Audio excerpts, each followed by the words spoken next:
Hello साथियों, आप सभी का स्वागत है जिज्ञासा लाइन में। साथियों, आज की इस वीडियो में हम बात करेंगे कक्षा 8 के लिए विज्ञान का जो पेपर है उसके बारे में। तो आपको यहाँ पे विज्ञान पेपर का मॉडल पेपर मैं आपको पूरा बताने वाला हूँ और सारे क्वेश्चन बहुत ज़्यादा इंपॉर्टेंट है। आपको इनको अच्छे से देखना है, इनको अच्छे से याद करना है। लगातार साथियों में क्लास 8 के विद्यार्थियों के लिए जितने भी संभावित मोस्ट इंपॉर्टेंट पेपर हो गए या फिर आपके मॉडल पेपर या मोस्ट इंपॉर्टेंट क्वेश्चन आपको लगातार प्रोवाइड करा रहा हूँ। तो बस आपसे रिक्वेस्ट है साथियों, आप चैनल को सब्सक्राइब करके रखें और बेल आइकन को दबा के रखें ताकि जो भी नया अपडेट है वो आपको मिलता रहे। साथियों, आपका पेपर आपको पता है कि 80 नंबर का होगा और टोटल क्वेश्चन यहाँ पे 25 बताए गए हैं, प्रश्नों की संख्या 8 है। अब यहाँ पे कुछ इंपॉर्टेंट दिशा निर्देश आपको दिए गए हैं, ये आपको पढ़ लेना है। चलिए मैं बात करता हूँ सबसे पहले प्रश्न को लेके, उत्कृष्ट धातु कौन सी है। तो यहाँ पे साथियों आपको दिए गए हैं अलग अलग ऑप्शन, चांदी, सोडियम, गंधक और लोहा। तो यहाँ में सबसे उत्कृष्ट धातु कौन सी मानी गई है उसका आंसर आपको टिक मार्क करना है। इसके बाद आगे आगे मैं बात करूँगा राजस्थान में स्थित वन्य जीव अभ्यारण्य कौन सा है। अब यहाँ पे वन्य जीव अभ्यारण्य की बात की गई है, यानी कि बांधवगढ़, गिर, बांदीपुर और रणथंभौर। तो राजस्थान में तो रणथंभौर ही है, ठीक है। आगे बात करूंगा यहाँ पे बीजाणु निर्माण का उदाहरण कौन सा है। पत्थर चट्टा है, यीस्ट है, कवक है या फिर आलू है, जो कि बीजाणु निर्माण का एक सबसे अच्छा उदाहरण है। आगे देखिए यहाँ पे परंपरागत ऊर्जा स्रोत कौन सा है। सौर ऊर्जा, जल ऊर्जा, जीवाश्म ईंधन और जैव ऊर्जा। तो यहाँ पे आपको बताना है कन्वेंशनल एनर्जी सोर्स और एक नॉन कन्वेंशनल एनर्जी सोर्स, दो टाइप के होते हैं। तो यहाँ पे हम बात करेंगे कन्वेंशनल के बारे में। तो यहाँ पे देखो सौर ऊर्जा। अब सौर ऊर्जा कौन सी ऊर्जा है, सूर्य से प्राप्त ऊर्जा जो कि कभी नहीं मिटेगी। जल ऊर्जा, जल ऊर्जा भी एक प्राकृतिक रूप से है, ये भी प्राकृतिक तौर के भी है। जीवाश्म ईंधन और जैव ऊर्जा। तो यहाँ पे देखो जीवाश्म ईंधन भी क्या है, प्रकृति के हिसाब से ही है, लेकिन जैव ऊर्जा एक अलग ही निकल के आ रहा है, ठीक है। आगे हम बात करेंगे यहाँ पे निम्नलिखित में से कौन सूर्य का ग्रह नहीं है। तो चंद्रमा, बुध, मंगल और पृथ्वी। तो इनमें से कौन है जो सूर्य का ग्रह नहीं है, तो वह चंद्रमा है।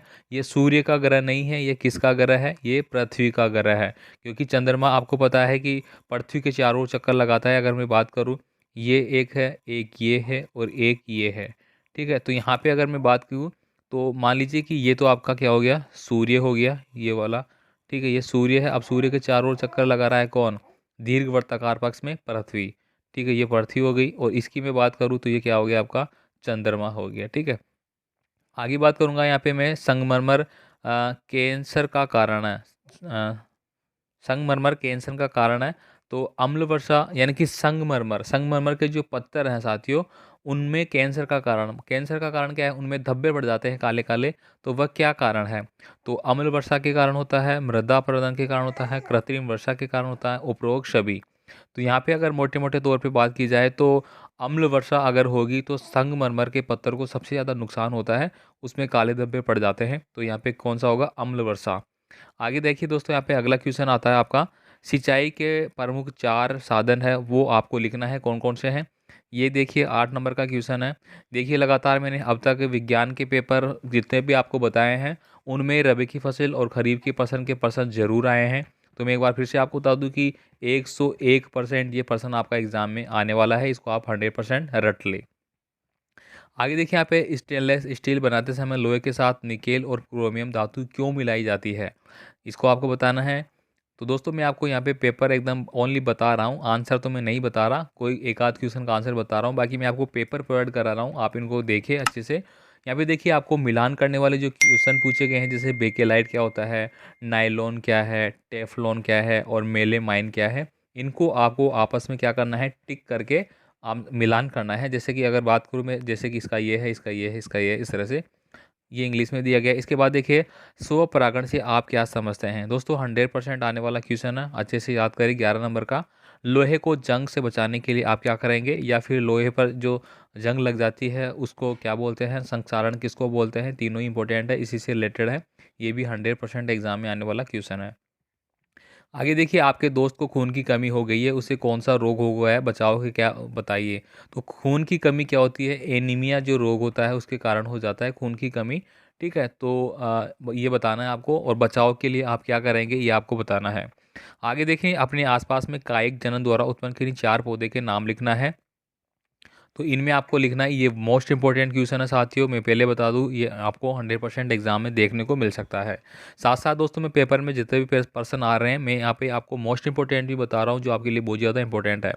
आगे देखिए यहाँ पे एक वस्तु द्वारा किए गए 400 कंपनों में लगा समय 40 सेकंड है, तो वस्तु की आवर्ती आपको ज्ञात करना है। अब दोस्तों आपको पता है कि आवर्ती एफ बराबर क्या होता है, सॉरी टी बराबर क्या होता है 1/f, या फिर एफ बराबर क्या होगा 1/t।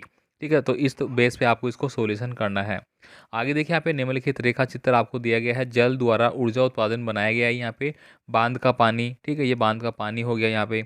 उसके बाद प्रवाह, फिर बहता पानी, फिर टरबाइन लगाए, फिर विद्युत जनरेटर, फिर विद्युत मोटर, और फिर लास्ट में क्या आ जाएगा आपकी इलेक्ट्रिसिटी जनरेट हो जाएगी। तो ये पूरा शेड्यूल बताया गया है। आगे देखिए सेब को चाकू से काटने पर कुछ समय पश्चात सेब का रंग भूरा हो जाता है, क्यों हो जाता है? तो ये प्रश्न आपको अच्छे से याद करना है, बहुत ही ज़्यादा इंपॉर्टेंट है। साइबर सुरक्षा हमारे लिए क्यों आवश्यक है? वायु दाब डालती है, प्रयोग द्वारा सिद्ध कीजिए, तो ये भी इंपॉर्टेंट क्वेश्चन हो गया आपका। 20 नंबर का क्वेश्चन देखिए, पर्यावरण को बचाने के लिए आप अपने मित्र को क्या संकल्प लेने के लिए कहेंगे? आगे देखिए सड़क पर चलते समय रखी जाने वाली किन्हीं दो सावधानियों को लिखना है। तो साथियों ये आपको 101%, कितने परसेंट? 101% ये क्वेश्चन आपका एग्जाम में आने वाला है सड़क सुरक्षा के बारे में। आगे देखिए विद्यालय को स्वच्छ बनाए रखने के लिए आपको कोई सुझाव है वो देने हैं। इसके बाद देखिए यहाँ पे आपके आसपास के क्षेत्र का मूल्यांकन करने हेतु आपको ये चीज़ें देखनी होगी, कौन कौन सी चीज़ें। पहला देखिए यहाँ पे गाँवों की अपेक्षा शहरों में प्रदूषण अधिक क्यों होता है? साथियों मैं आपसे बीच में रिक्वेस्ट करूंगा, अपने चैनल को सब्सक्राइब नहीं किया तो सब्सक्राइब कर ले, वीडियो को लाइक ज़रूर करें, अपने दोस्तों को सेंड करें। बाकी आप खुद देख पा रहेंगे मैं लगातार आपको मोस्ट इंपॉर्टेंट जितने भी क्वेश्चन है प्रोवाइड करा रहा हूँ। और बहुत से विद्यार्थी कमेंट कर रहे हैं कि हमें रियल पेपर दीजिए, रियल पेपर दीजिए। तो साथियों आपको पता है कि रियल पेपर अभी आने वाला है, जैसे कि मैंने आपको पहले इन्फॉर्म कर रखा है। और हमारे जो टेलीग्राम है वहाँ पे आप जुड़ रखे होंगे, नहीं जुड़े तो आप वहाँ पे जुड़े हमसे। वहाँ पे सभी को इन्फॉर्मेशन दी जाती है, साथ ही पीडीएफ फाइल और कोई भी स्क्रीनशॉट जो इंपॉर्टेंट होता है सब आपको वहाँ पे दिया जाता है। तो अगला देखिए यहाँ पे हमें एयर कंडीशन का सीमित उपयोग, क्योंकि दोस्तों ये क्या करता है हमारे वायुमंडल में क्लोरोफ्लोरोकार्बन जैसे कि रेफ्रिजरेटर से निकलती है, और ये भी ग्रीन हाउस प्रभाव के लिए जिम्मेदार होता है। तो इनको हमें कम से कम उपयोग करना चाहिए। आगे देखिए जलाशयों में शैवाल ब्लूम उत्पन्न होने में से क्या हानि होती है? अथवा में दिया गया है ग्रेफाइट व हीरे की संरचना में अंतर बताइए। ये क्वेश्चन बहुत ही ज़्यादा इंपॉर्टेंट है, 90% ये क्वेश्चन आने की संभावना है। आगे देखिए हमें जीवाश्म ईंधन का सीमित उपयोग क्यों करना चाहिए, ये भी इंपॉर्टेंट है। ईंधन के रूप में एलपीजी व लकड़ी की तुलना कीजिए, ये तो काफ़ी इंपॉर्टेंट है। वर्तमान समय के अकॉर्डिंग बात की जाए तो एलपीजी आपने देखा होगा कि महिलाओं को मुफ्त एलपीजी सिलेंडर दिया था मोदी सरकार ने, ठीक है, इस तरह का। आगे देखिए यहाँ पे 23 नंबर का क्वेश्चन है, मैंने पहले ही बता रखा है कि मानव का हृदय का चित्र और उत्सर्जन अंग हो गए, और आपका जो मस्तिष्क का हो गया और तंत्रिका तंत्र का हो गया, ये 3-4 जो आपके पर्सन है ये बहुत ही ज़्यादा इंपॉर्टेंट है। इनमें से 2 पर्सन आपको ज़रूर मिलेंगे अथवा में करेंगे, इस बात को आप ज़रूर ध्यान रखें, तो आप इसको अच्छे से याद कर ले, ये बहुत ज़्यादा इंपॉर्टेंट है। सीरा व धमनी में 3 अंतर आपको बताना है, ठीक है। इसके बाद देखिए यहाँ पे अथवा में दिया गया है मादा जनन तंत्र का नामांकित चित्र बनाइए। ये क्वेश्चन बहुत ही इंपॉर्टेंट है, ये 10th क्लास के लिए भी इंपॉर्टेंट है। आंतरिक निषेचन व बाह्य निषेचन में कोई 3 अंतर आपको बताना है, दोनों इंपॉर्टेंट है। आगे देखिए यहाँ पे अगला क्वेश्चन है, आपको एक विद्युत चुंबक बनानी है, आप किन किन वस्तुओं का उपयोग करेंगे, चित्र बनाकर आपको बताना है। इसके अलावा देखिए यहाँ पे अगला क्वेश्चन है, विद्युत घंटी का नामांकित चित्र बनाकर आपको विधि बताना है, तो ये काफ़ी इंपॉर्टेंट क्वेश्चन है, इसको आप टिक मार करके रखें। इसके बाद देखिए यहाँ पे लास्ट क्वेश्चन की बात करूँगा मैं यहाँ पे, रात में तारे क्यों टिमटिमाते हुए दिखाई देते हैं? ये क्वेश्चन बहुत ज़्यादा इंपॉर्टेंट है, ठीक है, वेरी वेरी इंपॉर्टेंट करके रखेंगे आप इसको। पानी से भरे पात्र का पेंदा हमें ऊपर उठा हुआ क्यों दिखाई देता है? विवर्तन के कारण दिखाई देता है, ठीक है, आपने पढ़ा है विवर्तन जो होता है। इसके बाद देखिए यहाँ पे अगला है, उत्तल लेंस की बनावट कैसी होती है और अवतल लेंस। तो दोस्तों आपको उत्तल लेंस एक तो, ठीक है, उत्तल लेंस हो गया और एक हो गया आपका अवतल लेंस, ठीक है, इन दोनों को अच्छे से पढ़ना है।